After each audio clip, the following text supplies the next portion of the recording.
जैसे कि मान लो हवा, हवा को हम लोग क्या करते हैं, देख नहीं पाते हैं, लेकिन हवा में, हवा क्या है, हवा एक पदार्थ है, हवा स्थान घेरती है। हवा क्या करती है, स्थान घेरती है। हवा का अपना एक द्रव्यमान होता है, ठीक है। तो इस तरह से हम कह सकते हैं कि पदार्थ क्या है, तो जो स्थान घेरती है, जिसमें द्रव्यमान होता है और जिसकी अपनी एक इकाई होती है, उसे हम क्या करते हैं, उसे हम पदार्थ कहते हैं। तो अपने चारों ओर की जितनी वस्तुओं को हम देख पाते हैं, जैसे पेड़ हैं, पौधे हैं, जानवर हैं, ठीक है, या इस क्लासरूम में बेंच है, पंखा है, यहाँ बच्चे बैठे हुए हैं, शिक्षक पढ़ा रहे हैं, तो ये सभी कुछ न कुछ स्थान घेर रहे हैं। ये सभी क्या कर रहे हैं, स्थान घेर रहे हैं। मतलब है कि इसमें कुछ न कुछ आयतन मौजूद है, कुछ न कुछ क्या है, आयतन मौजूद है। इसलिए ये सभी क्या हैं, ये सभी पदार्थ हैं। चाहे हम जल को देखते हैं तो वह भी क्या है, वह भी एक पदार्थ है। मिट्टी का एक बहुत बड़ा पहाड़ खड़ा है तो वह भी क्या है, एक पदार्थ है। पत्थर है वह भी क्या है, पदार्थ है। और रेत का जो एक छोटा सा कण है, वह छोटा सा कण भी क्या है, वह एक पदार्थ है। तो पदार्थ के बारे में हमारे भारतीयों की जो थी, भारतीयों की मूल अवधारणा भारतीय दर्शन, ठीक है ना।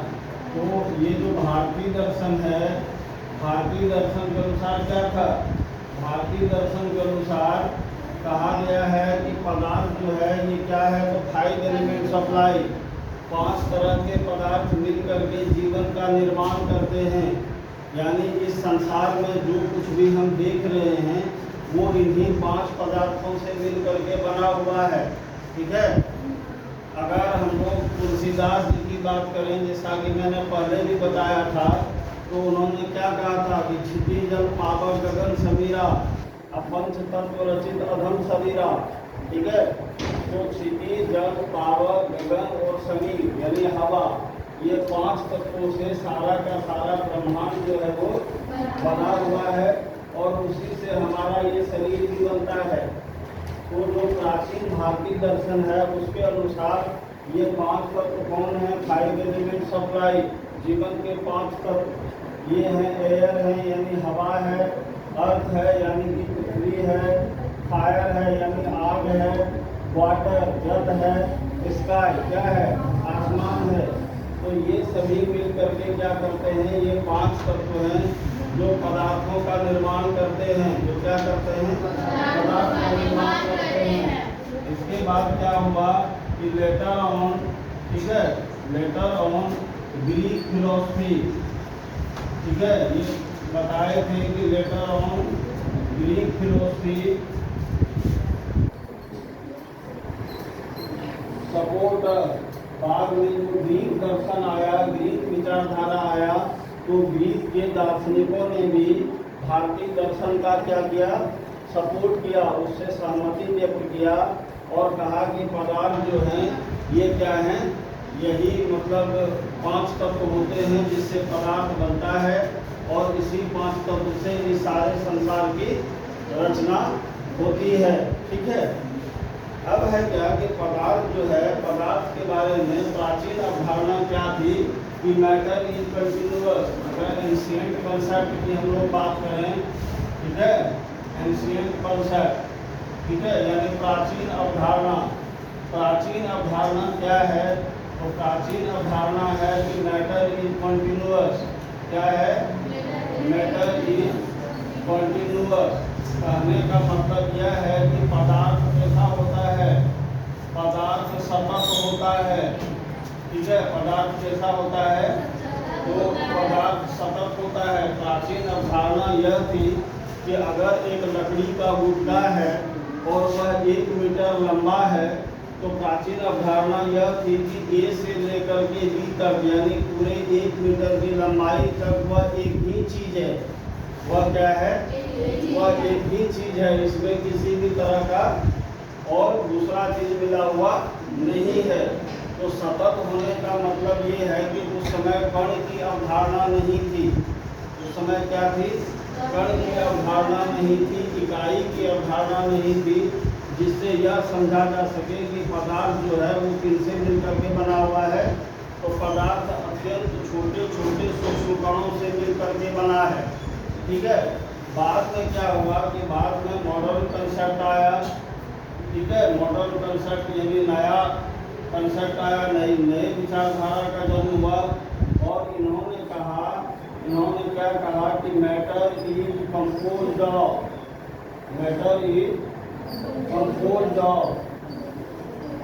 Tiny particles. इन्होंने क्या कहा कि matter is composed of tiny particles. नए विचारधारा, जब वैज्ञानिक विचारधारा का जन्म हुआ तो उसके अनुसार यह पाया गया कि पदार्थ जो हैं वो अत्यंत छोटे छोटे कणों से मिलकर के बने होते हैं। इन्हीं छोटे छोटे कणों को पदार्थ की इकाई भी कहा जाता है। क्या कहा जाता है? इकाई भी कहा जाता है। तो बाद में यह ज्ञात हुआ कि ये कण एक इकाई की तरह व्यवहार करते हैं और यही इकाई मिल करके पदार्थ का निर्माण करते हैं, जिस इकाई को हम लोग आजकल परमाणु कहते हैं। क्या कहते हैं? परमाणु कहते हैं। ठीक है, इसको अंग्रेजी में क्या कहते हैं? एटम कहते हैं। Which is a derivative of atomos. जो एटोमोस शब्द का क्या है? एक डेरिवेटिव्स है। ठीक है, तो इस तरह से हम लोगों ने पहले क्या जाना?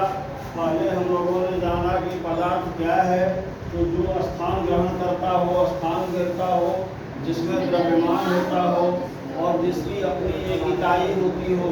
ठीक है, उसके बाद भारतीय दर्शन ने कहा कि 5 तत्वों से मिलकर के यह सारा संसार बना हुआ है। And these 5 elements are air, earth, fire, water and sky. ठीक है, और क्या हुआ कि later on Greek philosophy also support Indian philosophy. बाद में ग्रीक के जो दार्शनिक थे उन्होंने भी क्या किया? भारतीय दर्शन का समर्थन किया और उन्होंने भी कहा कि पदार्थ इन्हीं 5 तत्वों से मिलकर के बने हैं। ठीक है, उसके बाद जब प्राचीन अवधारणा जो थी हमारे पूर्वजों की या हमारे दार्शनिकों की, उसका कहना था कि मैटर इज कंटिन्यूअस, यानी पदार्थ जो होते हैं वो क्या होते हैं? सतत होते हैं। ठीक है, कंटिन्यूअस कहने का मतलब है कि अगर कोई पदार्थ ए से बी तक 1 मीटर लंबा है, ठीक है, तो उसका मानना यह था कि ए से बी तक यह एक ही है। क्या है? यह एक ही है। लेकिन बाद में जब मॉडर्न कंसेप्ट आया, आधुनिक विचारधारा का जन्म हुआ, वैज्ञानिक दृष्टिकोण से जब उसको देखा गया, तब पाया गया कि matter is composed of the tiny particles. तब यह पाया गया कि पदार्थ जो है वो अपने अत्यंत छोटे छोटे सूक्ष्म कणों से मिल करके बना है। ठीक है, इसी छोटे और सूक्ष्म कण को हम लोग परमाणु कहते हैं, जिससे हम लोग पदार्थ की इकाई भी कहते हैं, जिसको हम लोग क्या कहते हैं? इकाई भी कहते हैं। अब है क्या कि हम लोग यह विचार करेंगे कि पदार्थ के ये कण जो होते हैं ये आखिर कितने छोटे होते हैं। ठीक है, पदार्थ के जो ये कण होते हैं ये कितने छोटे होते हैं। तो इसको जानने के लिए हम लोग क्या करेंगे कि एक बीकर में हम लोग क्या करेंगे? मान लो 100 ml पानी ले लिए। क्या किए? 100 ml इसमें पानी ले लिए और इसमें क्या किए? 5 ग्राम नमक डाल दिए। 5 ग्राम क्या किए? नमक डाल दिए। तो अब इसका स्वाद कैसा हो गया? नमकीन हो गया। ये कैसा हो गया? नमकीन हो गया। तो अब है क्या कि जब यहाँ पर चम्मच में हम नमक रखते हैं तो ये नमक हमको दिखाई पड़ता है कि नमक का रवा है। क्या है? नमक के दाने हैं। जब इस नमक को पानी में घोल दिया जाता है एंड स्टीयर में जब उसको पूरी तरह से हिला करके आपस में घोल दिया जाता है तो नमक का कण जो है, नमक के जो रवे हैं वो क्या होता है? वह विलुप्त हो जाता है। वह क्या होता है? वह विलुप्त हो जाता है। बाद में हमको नमक का रवा दिखाई नहीं पड़ता है। ये घटना सिर्फ नमक के साथ ही नहीं होती है, ऐसा चीनी के साथ भी देखा जाता है। चीनी का शरबत बनाते हैं ना हम लोग, अभी गर्मी का समय आ गया है। ठीक है, तो चीनी को जब हम क्या करते हैं, चीनी का मान लो बड़ा बड़ा दाना होता है, बड़ा बड़ा क्रिस्टल होता है, उसको जब हम लोग शरबत बनाने के लिए पानी में डालते हैं तो पानी में डालने के बाद क्या होता है कि चीनी गायब हो जाता है। चीनी क्या होता है? गायब हो जाता है। लेकिन यहाँ पर ध्यान देने वाली बात ये है कि अगर हमने 100 ml पानी लिया और मान लो पानी का ये लेवल है कि कितना लेवल है, तो इसमें अगर हमने क्या किया कि 2 ग्राम नमक डाल दिया तो कुछ पदार्थ को हमने डाला। नमक एक पदार्थ है, जल भी क्या है? एक पदार्थ है। तो उसमें अलग से हमने जल में पदार्थ मिलाया नमक के रूप में, या फिर चीनी के रूप में हमने क्या किया? पदार्थों को आपस में मिलाया। लेकिन क्या पानी का स्तर जो है वो ऊपर उठ गया? नहीं। पानी का स्तर क्या नीचे चला गया? नहीं। पानी का स्तर क्या समान रहता है? तो पानी का स्तर हम लोग देखते हैं कि जब नमक या चीनी का घोल बनाते हैं तो पानी के स्तर में किसी प्रकार का परिवर्तन नहीं आता है। ये जो पानी का स्तर है, ठीक है, ये पानी का स्तर क्या रहता है? Remains constant. ये क्या है? ये रिमेन्स कांस्टेंट रहता है, यानी कि ये स्थिर रहता है। ये क्या करता है? स्थिर रहता है। पानी के लेवल में स्तर में किसी भी तरह का परिवर्तन नहीं आता है। तो अब यहाँ पर प्रश्न उठता है कि वो नमक और चीनी के जो रवे थे उसके जो क्रिस्टल थे वो कहाँ गए? ठीक है, वो गए पानी में, लेकिन फिर वो गए कहाँ? गायब कैसे हो गए? वो दिखाई क्यों नहीं पड़ रहा है? ठीक है, अगर हम क्या करेंगे कि एक छन्ना पत्र से उस नमक पानी को छान ले तो क्या होगा? नमक अलग हो जाएगा? नहीं। नमक अलग नहीं होगा। या एक छलनी की सहायता से अगर हम शरबत को एक बार छान लें तो क्या होगा? उससे चीनी अलग हो जाएगा? नहीं। चीनी अलग नहीं होता है। तो इसका मतलब है कि चीनी और पानी का जो मिश्रण है यह परमाणुविक स्तर पर है। ये किस स्तर पर है? परमाणुविक स्तर पर इसका मिश्रण बनता है। नमक और पानी का जो घोल है यह भी क्या होता है? यह भी परमाणुविक स्तर पर होता है।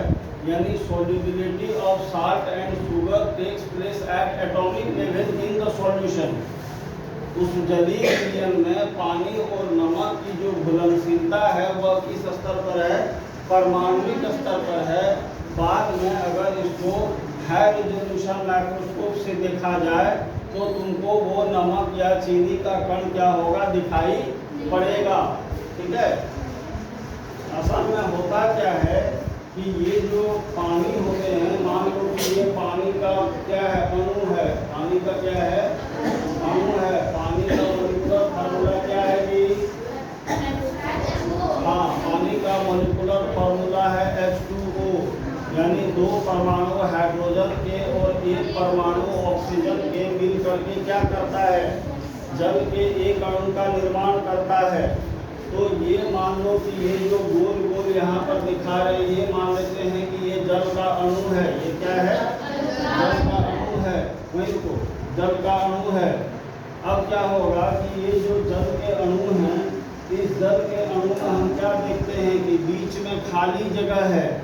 बीच में क्या है? खाली जगह है।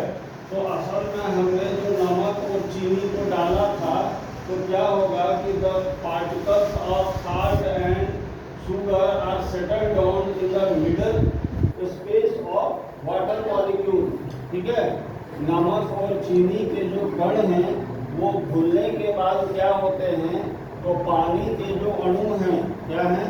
पानी के जो अणु हैं और उस अणु के बीच में जो स्थान है जिसे हम लोग अंतर आणविक स्थान कहते हैं, उस खाली स्थान में जाकर घुले हुए नमक और चीनी के कण क्या होते हैं? बैठ जाते हैं या सेटल कर जाते हैं। तो अब क्या है कि इसने अलग से जगह नहीं लिया है। सॉल्यूशन का जो टोटल स्पेस है, जो टोटल आयतन है हमारे मिलियन का, उसमें कोई परिवर्तन नहीं आता है, क्योंकि इसने पहले से ही खाली जगह, जो खाली जगह था उसको भरा है। तो असल में ये जो है ये डिसअपियर नहीं होते हैं, गायब नहीं होते हैं, बल्कि ये क्या करते हैं? ये बीच के अंतर आणविक स्थान में पानी के जो अणु होते हैं उसके बीच में जो खाली जगह होते हैं उसमें जाकर के ये सेटल डाउन हो जाते हैं और अपने गुणों को प्रदर्शित करते हैं। गुणों को प्रदर्शित करने का मतलब यह है कि अगर हमने पानी में नमक डाला है तो वह घोल नमकीन होगा, स्वाद में कैसा होगा? नमकीन होगा। और अगर हमने उसमें चीनी डाला है तो वह कैसा होगा? वह मीठा होगा। तो इस प्रकार हम देखते हैं क्या कि ये बीच में, सोचो कि बीच में कितना कम स्थान होगा, है कि नहीं? और उस स्थान में जा करके सॉल्युबिलिटी के बाद, घुलने के बाद नमक या चीनी के कण बैठ जाते हैं। इससे यह पता चलता है कि नमक और चीनी के कण जो हैं वो अत्यंत छोटे होते हैं। क्या होते हैं? अत्यंत छोटे होते हैं। यहाँ नमक और चीनी कहने का मतलब यह है कि पदार्थ के कण जो हैं वो क्या है? अत्यंत सूक्ष्म हैं। अत्यंत क्या है? सूक्ष्म हैं। ये इतने सूक्ष्म होते हैं कि एक पदार्थ के कण दूसरे पदार्थ के अंतराण्विक स्थान के बीच में जा करके बैठ जाते हैं, भर जाते हैं और पदार्थ के कुल आयतन पर किसी भी प्रकार का प्रभाव नहीं पड़ता है। इसीलिए जब हम लोग नमक या चीनी का घोल बनाते हैं तो हम देखते हैं कि उसके लेवल में, वाटर लेवल में, पानी के स्तर में या उसके आयतन में किसी भी तरह की वृद्धि या कमी नहीं देखी जाती है। और क्या होता है? वाटर